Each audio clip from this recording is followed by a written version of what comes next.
నెలకి 50,000 నుండి 60,000 ఆదాయం రన్ టైలర్ యాప్లో ఆర్డర్ కంప్లీట్ చేసి పేమెంట్ పొందండి.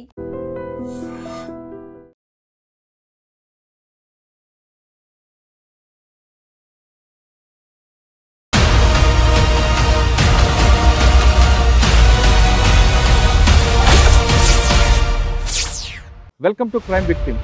ఉమ్మడి అనంతపురం జిల్లాలో ప్రస్తుతం సత్సాయి జిల్లాలో కదిరి గ్రామం. కదిరి అనగానే చాలా మందికి గల్ఫ్ విక్టిమ్స్ కనిపిస్తుంటారు. గతంలో ఎంతమంది మీరు కాపాడారు, ఇప్పుడు ఎంతమంది మీకు టచ్లో ఉన్నారు? 379 మంది అమ్మాయిలని,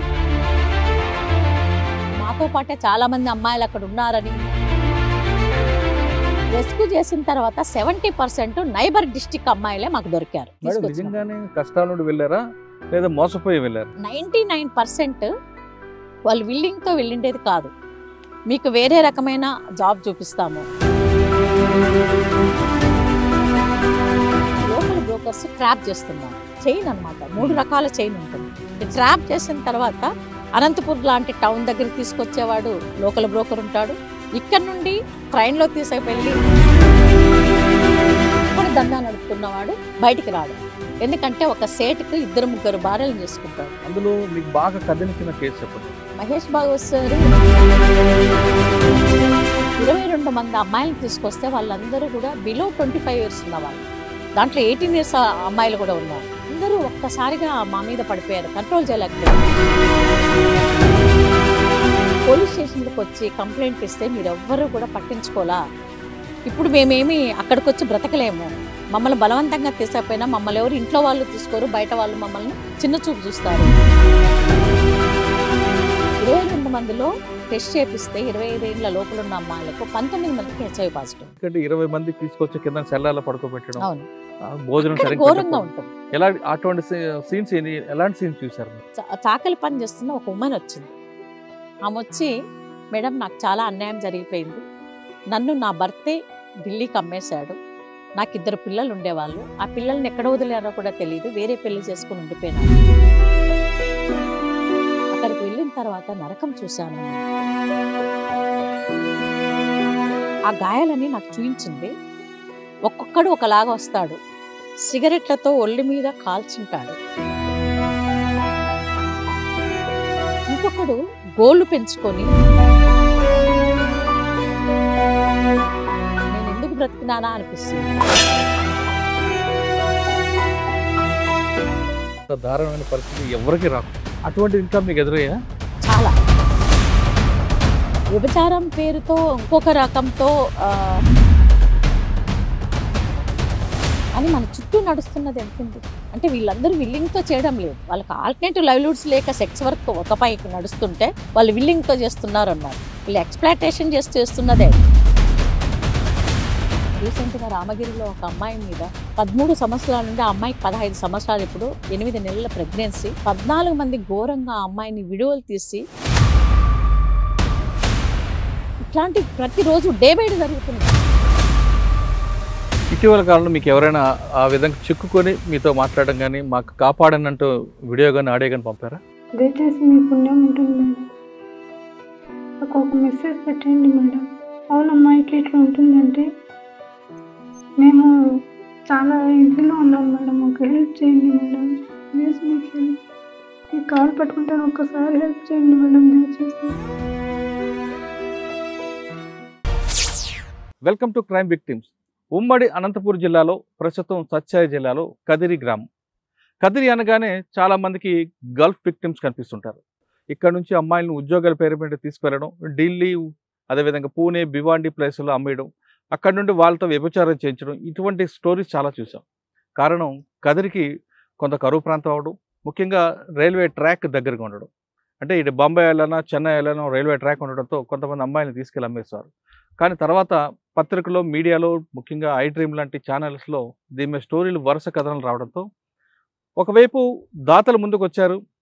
ఏ విధంగా అయితే బయటకు వచ్చారో వాళ్ళందరికీ ఆరోగ్య సమస్యలు ఉంటే వాళ్ళందరికీ నెల డబ్బులు ఇవ్వడం. ఇప్పటికి కూడా రామరెడ్డి గారు అనే ఒక రైతు ఇప్పటికి కూడా కదిరిలో ఉన్న కొంతమందికి గల్ఫ్ విక్టిమ్స్కి నెల డబ్బులు వేస్తున్నారు. అదేవిధంగా ప్రభుత్వం కూడా ముందుకు వచ్చింది. ప్రభుత్వం కూడా ముందుకు రావడం, ప్రభుత్వం ముందుకొచ్చి ఎవరైతే గల్ఫ్లో చిక్కుకొని వస్తున్నారో వాళ్ళందరికీ సిఐడి ద్వారా తీసుకురావడం, వాళ్ళకి ఉపాధి కల్పించడం, వాళ్ళకి తిరిగి ఆరోగ్య సమస్యలు రాకుండా చూడడం, తిరిగి వాళ్ళు అటువైపు వెళ్లకుండా కూడా ప్రభుత్వం కూడా ఒక చాలా మంచి కార్యక్రమం చెప్పడం. ఈ రెండిటికి ప్రధాన కారణం రెడ్స్ అనే సంస్థ ప్రధాన కారణం. అంటే ఒకవైపు మీడియా కానీ మరోవైపు ప్రభుత్వం రెండిటికి కదలడానికి కారణం రెడ్స్. ఆ రెడ్స్ సంబంధించిన సంస్థ ముందుకు రావడం, వాళ్ళందరినీ సిఐడికి తీసుకెళ్లడం, మీడియాలో కథనం రావడంతో ఖచ్చితంగా ప్రభుత్వాలు ముందుకు వచ్చాయి. కానీ ఇప్పుడు మరొకసారి దాని వేదిక మారింది. ఇంతవరకు ఢిల్లీ, ముంబై, భివాండీలో ఉన్న ఈ ఆర్గనైజ్డ్ క్రైమ్ అంతా కూడా ఇప్పుడు గల్ఫ్కి షిఫ్ట్ అయింది. గల్ఫ్లో వాళ్ళందరికీ ఉద్యోగాలు ఇప్పిస్తాను తీసుకువెళ్ళడం, అక్కడ వాళ్ళతో వ్యభిచారం చేయించడం, అక్కడికి వెళ్ళిన తర్వాత తెలుసుకొని ఆ బాధలు పడలేక ఇక్కడ కొంతమందికి మేడం కానీ వాళ్ళందరూ కూడా తిరిగి వాళ్ళు వీడియో కాల్, ఆడియో కాల్ పంపిస్తున్నారు.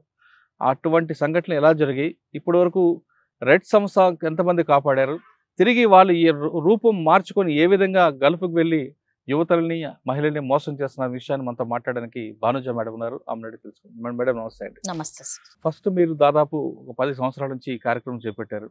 చాలామంది మహిళల్ని మీరు కాపాడడం, ఇక్కడ తీసుకురావడం, వాళ్ళకు ఉపాధి కల్పించడం, అది కేవలం ఆ ఒక్కటే కాకుండా సింగిల్ పేరెంట్స్ వాళ్ళు కూడా ఆదుకోవడం చేస్తారు. ఇప్పుడు మనం ఐ డ్రీమ్లో గతంలో ఒక 5 సంవత్సరాల నుంచి ఈ కార్యక్రమం చేపట్టడంతో కొంతమంది దాతలు వచ్చారు. అదేవిధంగా ప్రభుత్వం కూడా ముందుకు వచ్చింది, వాళ్ళకి ఉపాధి కల్పిస్తుంది.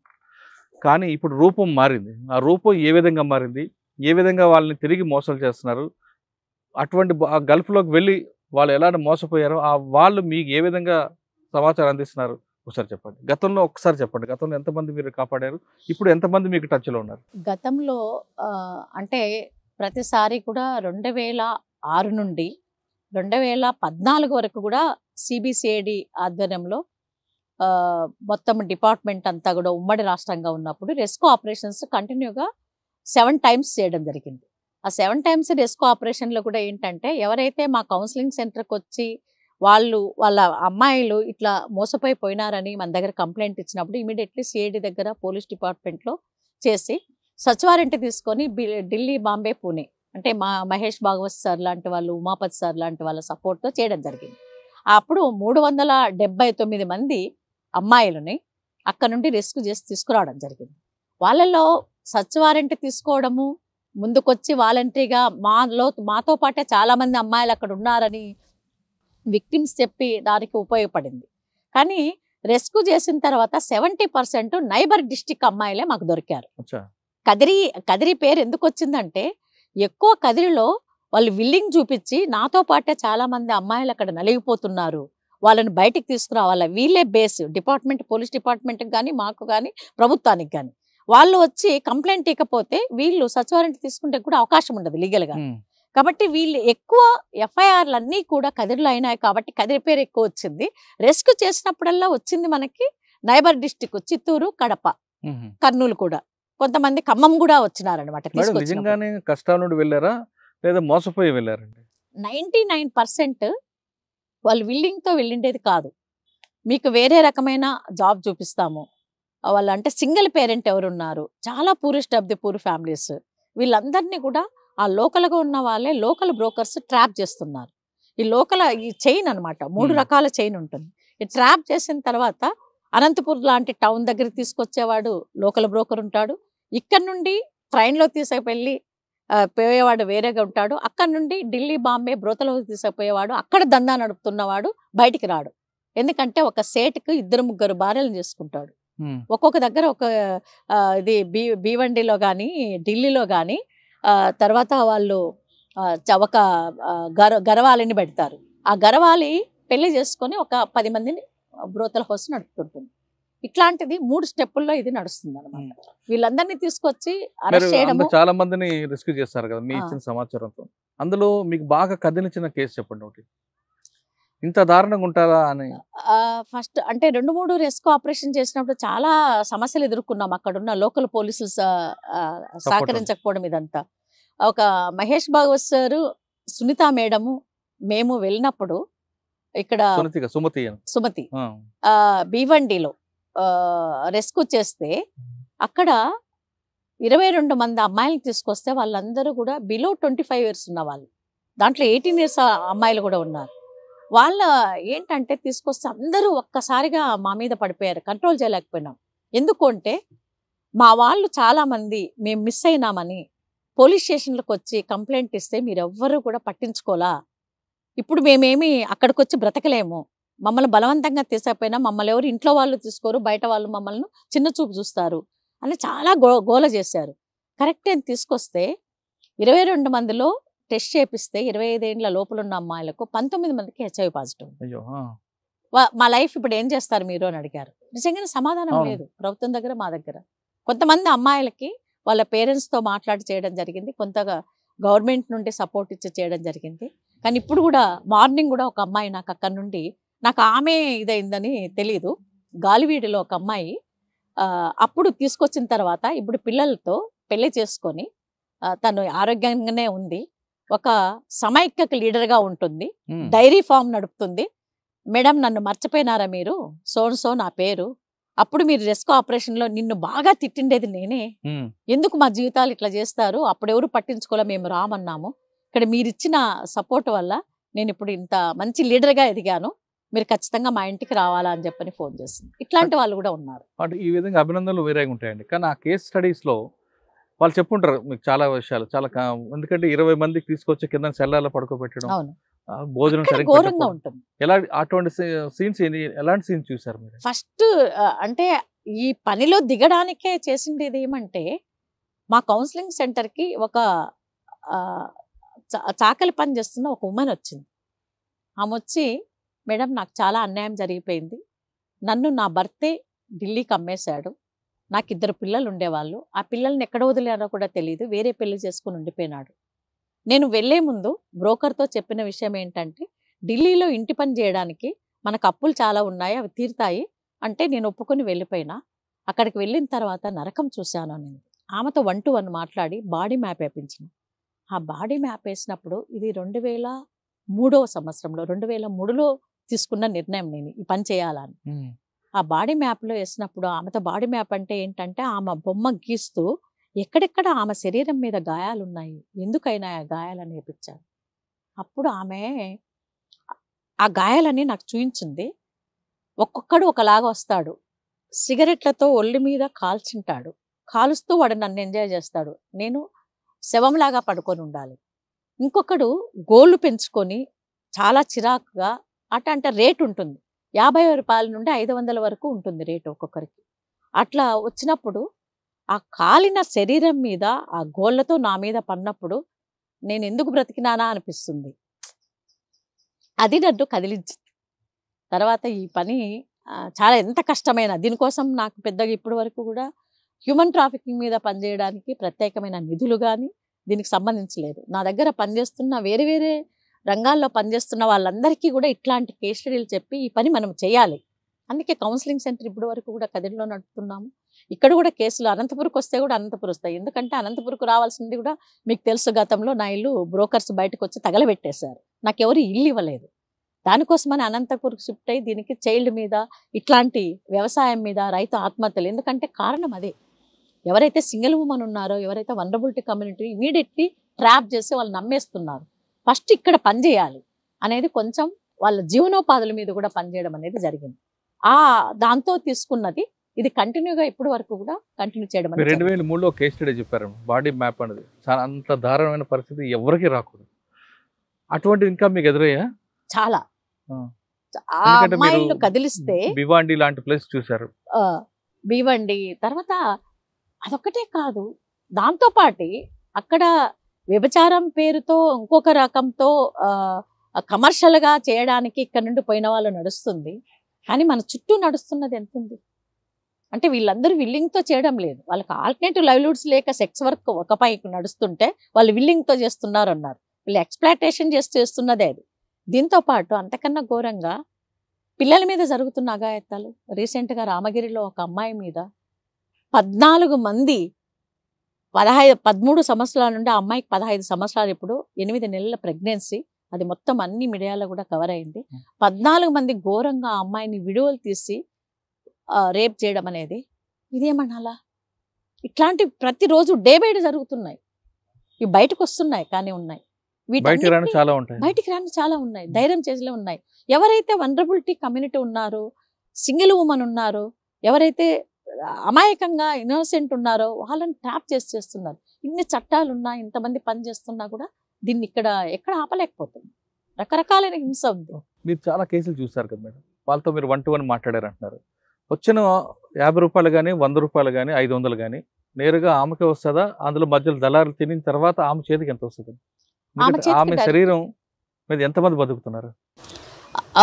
ఒక అమ్మాయితో మాట్లాడినప్పుడు మార్నింగ్ 6 నుండి రాత్రి 3 గంటల వరకు 3 గంటల వరకు వాళ్ళు మేలుకోవాలి. అందుకే రాత్రులు అన్నం పెట్టారు వాళ్ళకి. భోజనం తింటే నిద్రపోతారని భోజనం పెట్టకుండా రాత్రి 3 గంటలకి తినాలి వాళ్ళు పడుకోవడానికి. తెల్లవారి పొద్దున 8 గంటలకే స్టార్ట్ అవుతుంది. రోజుకొచ్చి ఒక అమ్మాయి దగ్గర 13 మంది నుండి 15 మంది వరకు ఒక అమ్మాయి దగ్గర వెళ్తారు మినిమం. వాళ్ళు చెప్తున్న కథలు రకరకాల. 13 మంది వచ్చిన డబ్బులు మొత్తం ఆమెకి వస్తాయి. ఆమెకి డబ్బులు రావు. ఎవరైతే గరవాలి ఉంటారు కదా, ఆ గరవాలి రేటు పెడుతుంది ఏజ్ గ్రూప్ను బట్టి 1000 రూపాయల వరకు కూడా. ఆ ఏజ్ గ్రూప్లో తీసుకున్న వాళ్ళలో వాళ్ళకి తిండి ఒకటి పెడతారు అంతే. బట్టలు ఇస్తారు, తిండి పెడతారు. అది కూడా వాళ్ళ కాస్మోటిక్స్కి పెడతారు తప్ప వాళ్ళకి డైరెక్ట్గా డబ్బులు రాదు. కుటుంబ సభ్యులు పంపడానికి వాళ్ళకి తెలియదు కదా ఇదంతా. ఇది విల్లింగ్తో పోయింది కుటుంబ సభ్యులకి. గల్ఫ్కి వెళ్ళిన వాళ్ళదైతే కుటుంబ సభ్యులకి జీతంలాగా వచ్చి పంపుతుంది. కానీ ఢిల్లీ, బాంబే పోయిన వాళ్ళందరూ కూడా వాళ్ళకి చేతికి చాలా ఎప్పుడు ఇండ్లకు వెళ్తే కూడా మళ్ళీ తిరిగి వచ్చే పరిస్థితి ఉండదు. విల్లింగ్తో పోయిన వాళ్ళు అవును నేను ఇంకా ఇదే వృత్తిలో ఉండిపోతున్నా అన్న వాళ్ళు మళ్ళీ పోతారు. కానీ అక్కడికి వెళ్ళి వచ్చిన తర్వాత మళ్ళీ పోయిన వాళ్ళు చాలా తక్కువ. మేడం, వీళ్ళందరికీ మీరు రెస్క్యూ తీసుకొచ్చి ఉపాధి కల్పిస్తున్నారు. సాధారణంగా వీళ్ళందరికీ హోమ్లో పెడతారు. హోమ్లో పెట్టిన తర్వాత వీళ్ళు మీరు మార్చాలని మీరు అనుకుంటారు. కానీ అక్కడ వాళ్ళకు ఒక విలాసాలకు అలవాటైపోయి తప్పని పరిస్థితుల్లో రకరకాల విలాసకి ఆ వాతావరణం అలవాటు పడిన వాళ్ళు ఇక్కడ వాతావరణం ఇమ్మడగడుతున్నారా? లేదు మళ్ళీ ఇక్కడ కూడా అదే రకం కావాలని ఆ హోమ్ నుంచి పారిపోయే వాళ్ళు కూడా కనిపిస్తుంటారు కదా. ఒక 10% అట్లా రివర్స్ పోయిన వాళ్ళు కూడా ఉన్నారు. ఎందుకంటే వాళ్ళకు ప్రతిరోజు మత్తులో నింపేసి వాళ్ళని వదిలేస్తారు. రోజు మందు తాపించడము, వాళ్ళకి ఇంజెక్షన్లు వేయడము, తర్వాత రకరకాల మత్తు పదార్థాలన్నీ కూడా ఇది చేయడము, అవి లేకపోతే ఉండలేరు అనమాట.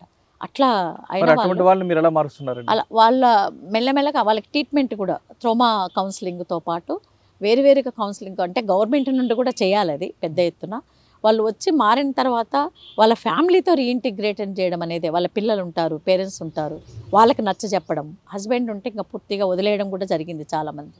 మళ్ళీ వాళ్ళ జీవనోపాధిలో కంటిన్యూగా చేయడము, ఇట్లా కొంతవరకు అయినది. పూర్తిగా వాళ్ళ జీవితాలు అంతా ప్రభుత్వము మేము మార్చేస్తున్నాం అనేది లేదు. మీరు రెస్క్యూ చేసుకున్న చాలా మందిలో మేము ఒక స్టోరీ చేయగలతో కొంతమంది ఒక వ్యక్తి రామిరెడ్డి గారు అన్నట్టు ఒక వ్యక్తి వచ్చి వాళ్ళందరికీ నెల డబ్బులు ఇస్తున్నారు. ఆయన ఉద్దేశం ఏంటండి? ఆయన మీ స్టోరీ చూసిన తర్వాత చాలామంది ఫోన్లు నాకు చేశారు, అమ్మాయిలు కూడా చేశారు. అంటే సింగిల్ ఉమెన్ కూడా చేశారు మీరు ఇక్కడ అనంతపూర్లో చేసినప్పుడు. వాళ్ళకి కొన్ని పెళ్లి ప్రపోజల్ కూడా చాలా మంచిగా వెల్ సెటిల్ అయిన వాళ్ళు కూడా మేము ఆ అమ్మాయిని పెళ్లి చేసుకుంటాము, మీరు మాకు పెళ్లి కుదిరిస్తారా అని కూడా అడిగారు. వాళ్ళ పేరెంట్స్ను వాళ్ళని అడిగినప్పుడు ఒకరు ఒప్పుకున్నారు, ఇంకా చాలామంది లేదు మాకు పిల్లలతో ఉండిపోవాలని ఉంది అన్నారు. కానీ ఒక ముగ్గురికి ఆ ముగ్గురు అమ్మాయిలు ఏంటంటే వాళ్ళు బయటికి రావడమే కాకుండా వాళ్ళు ఒక లీడర్లుగా చాలా మందిని పోకుండా ఆపుతున్నారు. ఆ ముగ్గురు మీరు వాళ్ళతో ఇంటర్వ్యూ చేసినప్పుడు కూడా అదే చెప్పారు. వాళ్ళు మాలాగా ఇంకోరు మారకూడదు, ఇదో వాళ్ళ జీవితాల గురించి ఓపెన్గా చెప్తారు. నా పేరు ఇది, నా ఊరు ఇది, నా భర్త ఇది. నేను ఎందుకు చెప్తున్నానంటే నేనేం భయపడాల్సిన పనిలా, నేను తప్పు చేయలా, నన్ను అక్కడ బలవంతంగా తీసుకుపోయి అమ్మేసినారు, వాడు తప్పు చేస్తున్నాడు, వాడు భయపడాలా, నేనెందుకు భయపడాలా? కాబట్టి నాలాగా మీరెవరూ వెళ్ళొద్దండి, వెళ్తే అక్కడ ఇట్లాంటి నరకం ఉంది, మోసపరిచి తెచ్చుకుంటారు అని చాలా మందిని వీసా పాస్పోర్ట్లు తీసుకున్న వాళ్ళని కూడా ఆపారు. ఇప్పుడు కూడా నాకు తెలియకుండా వెళ్ళిపోతుంటారు. ఏదో ఈ ఊర్లో ఉంది మాట్లాడి వెంటనే నేను ఎంత మీటింగ్లో ఉండే ఏముండు బయటకు వచ్చేస్తే మేడం వీళ్ళకి చెప్పు, నువ్వు ఇదో స్పీకర్ పెడుతున్నా మాట్లాడండి అని చెప్పి మాట్లాడిస్తారు. అట్లాంటి ముగ్గురికి రామిరెడ్డి గారు నిజంగా ఆయనకి చేతులెత్తి మొక్కాల. నేను చనిపోయేంత వరకు వీళ్ళ ముగ్గురికి ప్రతి నెల నేను 5,000 రూపాయలతో వేయాలనుకుంటున్నానమ్మా. వాళ్ళ నెంబర్లు ఇస్తా ఏంటి సార్ అంటే, లేదు నాకు మీ మీద కూడా నమ్మకం ఉంది, మీకు వేస్తే వాళ్ళ ద్వారా ఇవ్వండి అంటే, ఇప్పుడు ముగ్గురు కాకుండా 3,000 రూపాయలతో 5 మందికి ఇస్తున్నాం. ఎందుకంటే గల్ఫ్ నుండి కూడా 2 వచ్చారు, వాళ్ళ పరిస్థితి చాలా దారుణంగా ఉంది. అంటే నా స్టోరీ దాదాపు 5 సంవత్సరాలు అవుతుంది. 5 సంవత్సరాల నుంచి వేస్తున్నాడు. ఇంకా ఆయన చనిపోయేంత వరకు కూడా ఆయన చెప్తున్న మాట ఇదే, నేను ఉన్నంత కాలము నేను సపోర్ట్ చేస్తున్నాను. మహానుభావుడు చాలా. మేడం, ఇప్పుడు ఆ స్టోరీస్ ప్లే తర్వాత ప్రభుత్వం కూడా కదలికి వచ్చింది. ఇప్పుడు వాళ్ళు కూడా వెళ్లకుండా వాళ్ళకి ఉపాధి కల్పించాలని బ్రోకర్ల మీద పీడీ యాక్ట్లు పెట్టడం అన్ని కూడా పోలీసులు కూడా చేస్తున్నారు. కొంచెం తగ్గింది అనుకోవచ్చు ఇప్పుడు. కానీ ఈ రూపం తగ్గింది అనుకోవచ్చా, అలా రూపం మారి ఇంకొక రూపంలో తిరుగుతుందా? రూపం మారి ఇంకొక రూపంలో తిరుగుతుంది. ఏంటన్న రూపం? ఇప్పుడు లోకల్గా ఢిల్లీ, బాంబే బీవండి ఉండేది, ఇప్పుడు గల్ఫ్కి ఇదే బ్రోకర్సే చాలా మటుకు అయినారు. కానీ ఇంతకుముందు మాధవరెడ్డి గారు ఎస్పీ గారు ఉన్నప్పుడు రత్నా మేడం కూడా చేస్తున్నారు. వాళ్ళతో అంటే బ్రోకర్స్ ఎవరైతే ఉన్నారో వాళ్ళందరూ కూడా రిజిస్టర్ లేకుండా పెట్టుకున్నారు. వీసా పాస్పోర్ట్ అంటారు, పాస్పోర్ట్ తీసుకొని వీసా లేకుండా బాంబేలో పెట్టేస్తారు. అక్కడ బాంబే నుండి కూడా కొంతమందిని అమ్మేయడం జరుగుతుంది. ఆ బాంబేలో ఉన్నప్పుడే వాళ్ళను ట్రాప్ చేసేస్తున్నారు. వేరే రకమైన అమ్మాయిలు అయితే, ఉమెన్ అయితే వాళ్ళు ఇంకోటి ఏమంటే వాళ్ళు మా మీద ఇట్లా జరిగిందని ఇక్కడ చెప్పుకోలేని పరిస్థితి. ఎందుకంటే ఢిల్లీ, బాంబే అయితే మోసపోయి పోయిండేటివి, ట్రాప్ చేసి పోయిండేటివి. ఇక్కడ కుటుంబం అంతా వీసా పాస్పోర్ట్కి 2 లక్షల వరకు అప్పు చేసి పెడతారు. ఆ బ్రోకర్ ఎవరైతే ఉన్నాడో వాడే అప్పు తీసుకొచ్చి వీళ్ళకి ఇంట్రెస్ట్తో ఇచ్చి ఆ డబ్బులు మళ్ళీ వీళ్ళకి ఇచ్చే విధంగా అగ్రిమెంట్ చేసుకుంటారు ఒకరి మధ్య ఒకరు. చేసుకొని ఆ 2 లక్షల రూపాయలు వీసా పాస్పోర్ట్కి కావాలి కాబట్టి ఖర్చు పెట్టి ఈ డబ్బులు వాళ్ళు అక్కడ చేసే పని నుండి వీడికి బ్రోకర్కి రావాలి. అదే కాకుండా ఒక విలేజ్ తీసుకుంటే మన ఎన్పి కుంటలో ఒక విలేజ్, ఆ విలేజ్లో దాదాపు 20 మంది అట్లా మోసపోయిపోయినారు. అందరూ కూడా గల్ఫ్ పోయిన వాళ్ళు. ఒక ఆమెనైతే చంపేశారు. ఒక ఆమెనైతే ఒక కేస్ స్టడీ ఏంటంటే వాళ్ళ నాన్న రైతు ఆత్మహత్య చేసుకున్నాడు. అప్పులోళ్ళందరూ వచ్చి వాళ్ళ అమ్మను ఈమెను తిడుతున్నారు. ఈ అమ్మాయిని భర్త వదిలేశాడు, చిన్న బిడ్డ ఉంది. వాళ్ళ అమ్మతో వదిలేసి గల్ఫ్కు పోతే అక్కడ పోయిన తర్వాత ఘోరంగా హింసించినారు. ఆ అమ్మాయిని అక్కడ నుండి తీసుకురావడానికి చాలా సమస్యలు ఎదుర్కోవడం జరిగింది. అదొకటే కాకుండా మళ్ళీ కూడా అక్కడికి వెళ్ళినప్పుడు ఏం జరిగింది, ఒక అమ్మాయిని ఏమీ తెలియదు, ఏఎన్ఎంని తీసుకొస్తున్నా అని చెప్పారు. ఆమెకి హెల్త్ పరంగా అన్ని ట్రైనింగ్ ఉందని. ఇంజెక్షన్ ఏమని చేస్తే నాకేం తెలియదు కదా, ఇంట్లో పనికి నన్ను తెచ్చిండేదంటే ఆ అమ్మాయిని భయంకరంగా కొట్టేశారు. కాబట్టి బాత్రూంలో వేసేసి ఒళ్ళు మీద కాలిపోయింది ఇదంతా కూడా కాలు. వీళ్ళందరినీ ముగ్గురిని అప్పుడున్న సిఐ గారు డిఎస్పీ గారితో మాట్లాడి బ్రోకర్స్ని పిలిపించి ఆ అమ్మాయిలను రిటర్న్ తెప్పించిన సందర్భాలు కూడా ఆ గ్రామంలో. ఇటీవల కాలంలో మీకు ఎవరైనా ఆ విధంగా చిక్కుకొని మీతో మాట్లాడడం కానీ మాకు కాపాడనంటూ వీడియో కానీ ఆడియో కానీ పంపారా? ఒకటి సిఐ గారికి వచ్చింది, ఇప్పుడు కూడా ఆ అమ్మాయి అక్కడే ఉంది.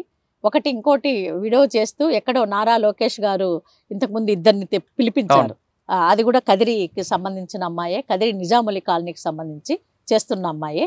వాటికి సంబంధించి కూడా అప్పుడు వాళ్ళు నిజాములి కాలనీ సంబంధించి రిటర్న్ వచ్చిన తర్వాత ఆ నమ్మకంతో ఎక్కడో నాది నెంబరు డిస్ప్లే అయింది, రికార్డ్ చేసి నన్ను కాపాడండి ఇక్కడ నుండి అని చెప్తే ఒక అమ్మాయిని లాస్ట్ ఇయర్ తీసుకొచ్చి ఎఫ్ఐఆర్ చేసినాం కానీ అరెస్టులు అవన్నీ కూడా జరగలేదు. అంటే ఇప్పుడు దాని మీద గవర్నమెంట్ కానీ పోలీసు కానీ హ్యూమన్ ట్రాఫికింగ్ ఉంది అని ఒప్పుకోవడానికి కూడా కొంత కష్టంగా ఉంటుంది. ఓకే, ఇప్పుడు మేడం దగ్గరికి ఎవరైతే సంప్రదించారో ఆడియో ఒకసారి విద్దాం. నమస్తే మేడం. మేడం ఒక్కసారి నా మాట వినండి మేడం, ఒక మెసేజ్ పెట్టండి మేడం. నేను మొన్న అడిగినాను మా పిల్లలు ఎవరైనా రావాలా, మా ఆయన ఏమన్నా రావాలేదు మేడం అని. దయచేసి మీ పుణ్యం ఉంటుంది మేడం, ఒక మెసేజ్ పెట్టండి మేడం. అవునమ్మా ఇట్లా ఉంటుందంటే మేము చాలా ఇదిలో ఉన్నాం మేడం, ఒక హెల్ప్ చేయండి మేడం. మీ పుణ్యం ఉంటుంది మేడం, ఏ మాట చెప్పండి మేడం. ఇంటి దగ్గర నేను వాళ్ళకి రమ్మని చెప్తాను మేడం. అవునమ్మా ఇట్లా అవుతుందమ్మా రమ్మనమ్మా అని మీరు ఒక్క మాట కేసు పెట్టలు రాపిస్తారు, ఏమేమి చేస్తారు మీరు చెప్తే వివరంగా మేడం. మా ఆయనకిను మా పాపకి వచ్చి చెప్తాను మేడం. అవుతుందా కాదా అని నా ఒక మాట చెప్పండి మేడం, ఎందుకంటే నేను మీకు డిస్టర్బ్ చేయనులే మేడం. నాకు ఇక్కడ బాగలేదు, చాలా వంటలు ఎంత ఓపిక చేస్తున్నాను మేడం. డబ్బులు అడ్జస్ట్ చేసేయండి, ఇట్లా చేసేయండి, పిలిపించేస్తాంలే అన్నారు. 110 రూపాయలు అని డబ్బులు కూడా తీసుకున్నాం మేడం. నేను అప్పు పైన అవుతాను లేదు మేడం. ప్లీజ్ మీకు హెల్ప్, మీ కాల్ పట్టుకుంటాను, ఒక్కసారి హెల్ప్ చేయండి మేడం దయచేసి. నీకు ఒక పాప ఉన్నది, నువ్వు పాప చూసుకొని క్లీన్ చేసుకోవాలా అని చెప్పినారు నాకు. అట్లా చెప్పింటే తెలుగాయన కూడా నీకు ఉన్నది ఆడ, నీ తెలుగాయన నీకు బాగా చూసుకుంటుంది అని చెప్పినారు. అట్లా చెప్పినా కూడా ఆడిపోతే తెలుగాయన కూడా లేదు, ఒక పాప కూడా లేదు ఆడ లేదు. అట్లే నేను పోయినా కూడా నాకు ఎయిర్పోర్ట్లోనే చెప్పేసినారు, మీరు పోవద్దండి, ఎవరిసార్లు పడతారు, ఇంటికి పోతుంటారు, మీరు ఇంటికి వెళ్ళిపోండి అని చెప్పినారు. కానీ వాళ్ళు అట్లా చెప్పింటే నేను తిరగకుండా హైదరాబాద్లోనే నేను ఇంటికి వెళ్ళిపోతాను, నేను కాను అక్కడికి అని చెప్పినా కూడా నా మాట అసలు లేదు. ఎందుకంటే మళ్ళీ బొంబాయి తీసుకుని పోయింది. బొంబాయిలో ఒక వారం పెట్టేసింది. బొంబాయిలో కూడా అట్లా చెప్పేసినాడు పోవద్దండి. మళ్ళీ బొంబాయి నుంచి తీసుకొచ్చింది. మళ్ళీ నేను ఇంటికి వెళ్ళిపోతాను, నేను అస్సలు కాను అక్కడ అని చెప్పినాను. చెప్పినా కూడా మళ్ళీ అట్లా ఒకసారిలో కూడా ఎక్కించినా కూడా ఆటకి పోయినాను. ఆటకు పోయినా కూడా నాకు అసలు మనసే లేదు అసలు పోయి కూడా. పాపం ముందు కూడా క్వారంటైన్లో పెట్టేసినారు 14 రోజులు. మళ్ళా పని చేసి పంపించినారు. పని చేసి పోతే 4 కూతుర్లు ఉన్నారు, 3 కొడుకులు, వాళ్ళు మొగుడు 3 అంతస్తులు పోయినాడు. ఆడ కూడా సరిగా అన్నం లేదు, నీళ్ళు లేదు. ఒకసారిలో కొన్నాను. మళ్ళీ సౌదీ తీసుకొని పోయినాను. సౌదీలో 3 రోజులు ఉన్నాను. 3 రోజులు ఉండి మళ్ళీ సౌదీలో నేను ఉన్నాను, నేను మీ ఇంట్లోనే పని చేస్తానని చెప్పినాను. కానీ అర్థం దాలో ఇచ్చిపెట్టేసినాడు నాకు తీసుకొచ్చి. మళ్ళీ ఏడ్చుకుంటా అట్లే ఉన్నాను, దావలోనే ఉన్నాను 2లోనే. మళ్ళీ వచ్చి తీసుకొచ్చినాడు, మళ్ళీ ఆఫీస్లో వదిలేసినాడు. ఆఫీస్లో వదిలేసి వాళ్ళ ఆఫీసులో అందరూ అట్లే వేరుగా కూర్చోబెట్టేసి ఎవరు మనుషులు ఉంటే వాళ్ళు తీసుకుపోతున్నారు, ఎవరు బాగలేకుంటే ఆడే పెట్టేసిపోతున్నారు. వాళ్ళు 5 రోజులు 6 రోజులు ఉన్నాను. మళ్ళీ వచ్చింది ఒక ఆయన వచ్చి తీసుకుపోయింది. ఆడ 6 మంది పిల్లలు, 4 అంతస్తులు ఆడగుడుగా అన్నం లేదు, నీళ్ళు లేదు. రేపట్లో కూడా 3 గంటల వరకు ఒకటే పని చేపిస్తున్నారు. నేను నెల అయిపోయింది పూర్తిగా. నెల డబ్బులు ఏడైనా కూడా నాకు నెల డబ్బులు కూడా అసలు ఇవ్వలేదు. ఇవ్వకుంటే నేను డబ్బుల కోసం వచ్చినాను, అంత దూరం నా పిల్లలు వేసి పెట్టేసి నాకు డబ్బులే వేయలేదు అని నేను పని చేయను అని చెప్పేసినాను. చెప్పింటే నాకు కొట్టినారు. కొట్టింటే కూడా భయపడి నేను కింద వచ్చేసినాను. కింద వచ్చినా కూడా ఈడ్చుకొని పోతున్నారు, ఏంటి చేయను పని అని ఈడ్చుకొని పోతున్నారు, కొట్టినారు. అట్లా అట్లా పెట్టినారు. పెట్టి మళ్ళా ఈ డబ్బులు వద్దు, ఏమొద్దు, నేను చచ్చిపోతాను, చంపేస్తానని చెప్తున్నారు. ఇప్పటి వరకు గల్ఫ్లో ఉన్న ఆడియోను విన్నాం మనం. ఇప్పుడు ఆ వాళ్ళని రక్షించడానికి కానీ లేదా ఇకపై కదిరి ప్రాంతంలో వాళ్ళు గల్ఫ్ కంట్రీస్ వెళ్ళడం కానీ లేదా దుబాయ్ లేదంటే ఢిల్లీ వెళ్లకుండా ఎలాంటి చర్యలు తీసుకుంటున్నారు, వీళ్ళకి ప్రభుత్వం ఎలా సహకరిస్తుందో మేడం తెలుసుకుందాం. మేడం, ఇప్పుడు మనం వీడియో విన్నాం కానీ ఆడియో విన్నాం. గతంలో కూడా నా ఇంట్లో చాలా మంది రకరకాల బాధలు, వాళ్ళు పడ్డ బాధలు, వాళ్ళు పడ్డ కష్టాలు అన్నీ కూడా చెప్పుకున్నారు. అయితే ఇప్పుడు ఈ సమస్య ఎక్కడితో పులి స్టాప్ పడుతుందా అంటే పడేలా కనిపించట్లేదు. రూపం మీరు అన్నట్లుగా రూపం మారింది. ఆ రూపం మారి ఇంకోసారి మరికొంతమంది చిక్కుకుండా ఉండడానికి మీరేం చేయబోతున్నారు? ఇప్పుడు మొత్తంగా చాలా మటుకు ఒక కంట్రోల్ సిస్టమ్ ఉండాలి. చట్టాలు చాలా పకడ్బందీగా వచ్చారు. ఇప్పుడు వచ్చిన జీవోలు 2013లో వచ్చిండేది కూడా సుప్రీంకోర్టు సర్క్యులర్ జీవో కూడా చాలా బాగా వచ్చింది. కానీ దాన్ని ఇంప్లిమెంటేషన్ చేయాల్సినది, దాని మీద కొంత ప్రభుత్వాలు పూర్తి స్థాయిలో ప్రివెంటివ్ చేయాల్సిన అవకాశాలు ఉన్నాయి.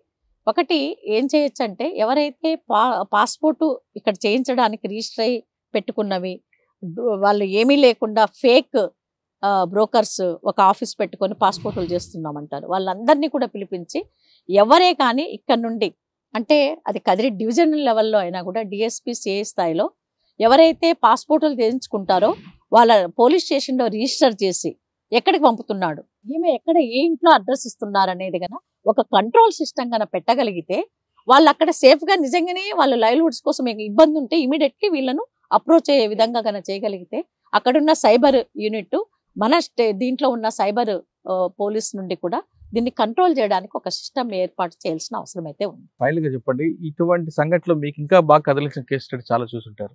మీకు బాగా అరే ఇంత దారుణ పరిస్థితులు ఉన్నారా, మన వాళ్ళు, మన మహిళలు పరాయి దేశాలు ఉన్నారా అని బాగా మీకు కదిలించిన సంఘటన ఒకటి చెప్పండి. Case study. కేస్ స్టడీలు చాలా రకరకాలుగా ఉన్నాయి.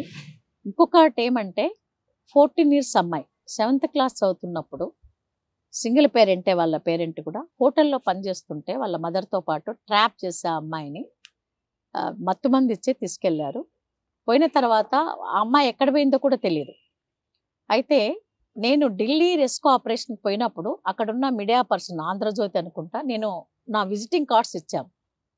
ఆ విజిటింగ్ కార్డ్స్ ఏవైతే ఇచ్చామో వాటికి సంబంధించి వాళ్ళు పెట్టుకొని ఒకసారి వాళ్ళ ఆయన ఫ్రెండ్ అక్కడ ఢిల్లీలో కస్టమర్గా వెళ్ళారు.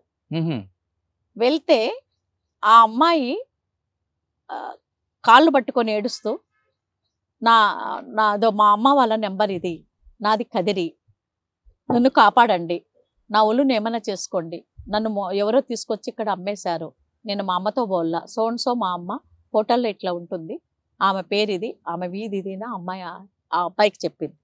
వెంటనే రిపోర్టర్ నా నెంబర్ పెట్టుకున్నారు, నాకు ఫోన్ చేశారు, మేడం ఇట్లా ఇచ్చాను, నా నెంబర్ కూడా ఆ అమ్మాయికి ఇచ్చారు. వెంటనే వాళ్ళ మదర్ వాళ్ళకి చేర్చమని నేను హైదరాబాద్లో ఒక మీటింగ్ ఉన్నాను. రాత్రి 10 గంటల నుండి ఆ అమ్మాయి తెల్లవారు 3 వరకు కూడా నా నోటెడ్ పెట్టుకుంది నా నెంబరు. ఎవరు కస్టమర్ వస్తే ఆ కస్టమర్ ఫోన్ తీసుకొని, అన్న నన్నేమైనా చేసుకో, నాకు ఫోన్ ఇవ్వు అని. నాకు ఆ అమ్మాయి తెల్లవారు 3 వరకు చేసినవి ఇప్పుడు కూడా ఎప్పుడైనా గుర్తొస్తే నా పాటికి నేనే లేస్తుంటా. మేడం నన్ను తెలిసిపోయింది, నేను అందరికీ చెప్పేసినానని. వాళ్ళు ఏం చేస్తారంటే ఢిల్లీలో ఏమన్నా అమ్మాయి కొంచెం ఎక్కువ వ్యతిరేకంగా చేస్తుందంటే వేరే ప్రాంతానికి వేరే వాళ్ళకి అమ్మేస్తారు. చిన్న అమ్మాయిలకి ఇంకా రేట్ ఎక్కువ అనమాట. ఆ అమ్మాయి నన్ను కాపాడండి, మీరు చాలా మంది కాపాడారంట కదా, మా అమ్మ వాళ్ళు ఇక్కడ ఉంటారు, కంప్లైంట్ ఇప్పించండి, ఏం చేస్తారేమో, నన్ను ఇక్కడ నుండి తీసుకెళ్ళండి, నేను ఇట్లా చెప్తున్నానని నన్ను బాంబేకి అమ్మేయాలని చూస్తున్నారు, ఇక్కడ నుండి మళ్ళీ బాంబేకి అమ్మేస్తారు, నేను రేపు లోపల నన్ను మీరు కాపాడాలి. ఏం చేయాలో తెలియలా. అక్కడున్న కొంతమంది ఫ్రెండ్స్ సపోర్ట్ తీసుకున్న అనురాధ అని అమాన్ వేదిక నుండి అడిగింది, కొంత కైలాస్ సత్తార్థి నుండి కూడా మన భువన్ సార్ వాళ్ళ టీము ఉండేది, సిడబ్ల్యూస్కి చైల్డ్ కాబట్టి ఇంకా 2 ఫ్రెండ్స్ని తీసుకొని ఫ్లైట్లో వెళ్ళిపోయాను. తెల్లవారే లోపల తీసుకుపోయి అక్కడికి ఆ అమ్మాయిని వాళ్ళు ఏంటంటే మేము అన్ని ఎవిడెన్స్ పంపించినాం, ఆధార్ కార్డు వాళ్ళతో కంప్లైంట్ ఇవ్వడం అవన్నీ ఇస్తే దాని ప్రకారం వెళ్ళిపోయి కస్టమర్గానే వెళ్ళారు. వెళ్ళి ఆ అమ్మాయిని ఇమీడియట్లీ బయటికి తీసుకొచ్చి ట్రైన్ ఎక్కించి ఇక్కడికి పంపించారు. కానీ ఆ రోజు ఆ అమ్మాయి ఏడుపు, ఆ అమ్మాయి గోల కదిలేస్తుంది. అట్లా నన్ను ఎట్లా చేస్తారేమో, పొద్దున్న లోపల నన్ను కాపాడండి మీరు రెస్క్యూ చేసి తీసుకొచ్చారు అమ్మాయి. ప్రస్తుతం ఎలాగున్నారు అమ్మాయి? ఆ అమ్మాయికి ఇప్పుడు మంచి హస్బెండ్ దొరికారు, 2 పిల్లలు. సూపర్. కేసు అయితే కదా వాళ్ళ మెదరు వాళ్ళందరూ వచ్చి మేము రాజీ కాదు కానీ మనకి పనిష్మెంట్ పడాలా, మళ్ళీ వస్తే ఎందుకయిందంటే చిన్న అమ్మాయిల మీద అయిండే దానికి ఎస్గ్రేషన్ కాంపన్సేషన్ రావాలి. కాంపన్సేషన్ వచ్చినాక పెళ్ళయింది, అట్లాంటివి ఆపాము. అమ్మాయిని ఫోక్సాక్ అయిందా అదంతా పెట్టచ్చు. అయితే ఇంకా ఇదైపోయింది కానీ ఆ అమ్మాయి ఇప్పుడు 2 పిల్లలతో మంచి ఫ్యామిలీ ఇది నడుపుతుంది.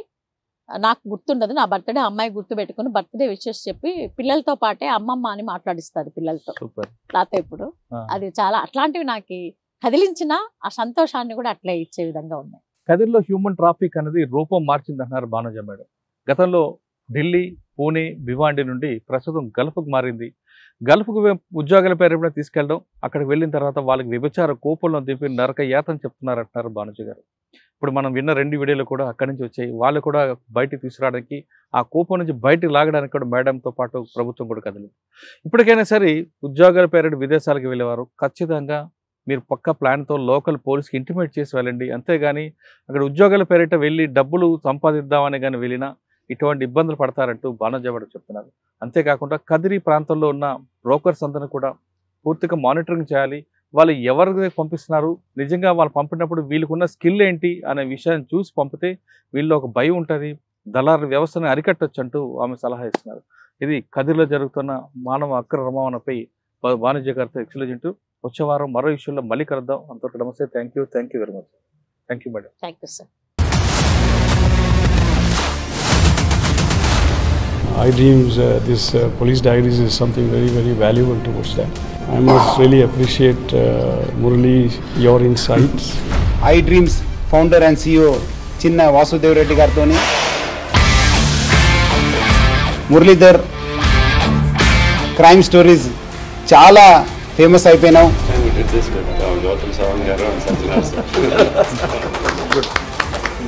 Well done.